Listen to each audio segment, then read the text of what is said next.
Namaskara. We have come to Siddara village, 15 kilometers away from Karwar in Uttar Kannada district in Karnataka to visit this very ancient but renovated Narasimha Swami temple. This region of Karwar was historically part of the ancient city of Govapuri as documented in Sahyadri Khanda of the Skanda Purana. Gokarna Duttare Bhage Sapta Yojana Vistru Tatra Govapuri Nama Nagari Papanashini, which means to the north of Gokarna, extending over 7 yojanas, lies the city of Govapuri, the destroyer of sins.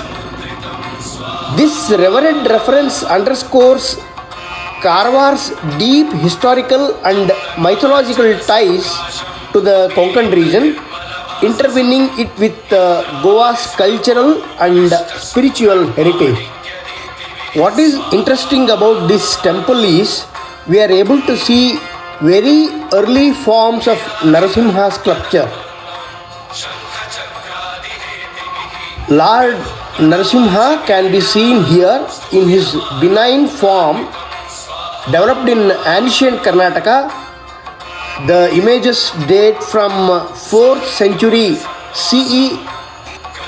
The early Kadamba period reflects a transition from Buddhist to Brahmanical art in Karnataka.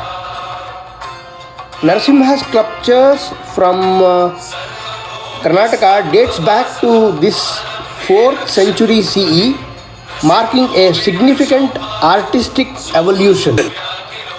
We can see Siddara Rameshwara temple in the opposite hill. Zoomorphic representations of Narasimha feature prominently, showcasing a lion head on a human body in this temple. Sculptures exhibit increasing sophistication in physiognomic details and artistic styles over time. This temple shows us the cultural and religious significance of Narasimha image in ancient Karnataka. Narasimha, the fourth incarnation of Vishnu, is an important form in Indian sculpture. The Jew anthropomorphic form has been a popular divinity. The form of Narasimha was exclusively manifested to punish Hiranyakashipu to protect his child devotee Prahlada.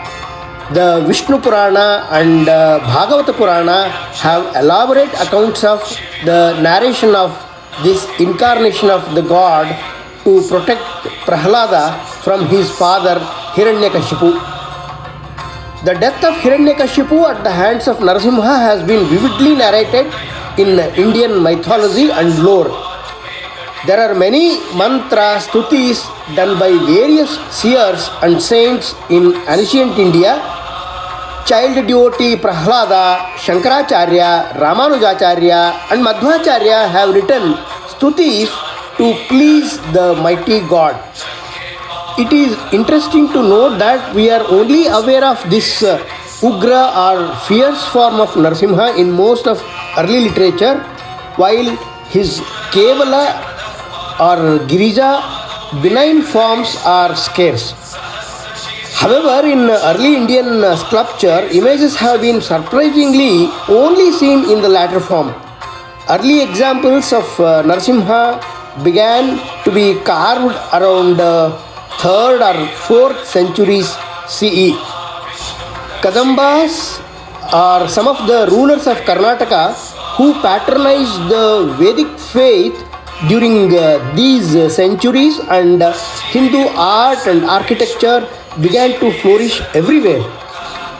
A majority of the images depict the god's post-combat form, and the physical features show that They represent the benign aspect of the deity.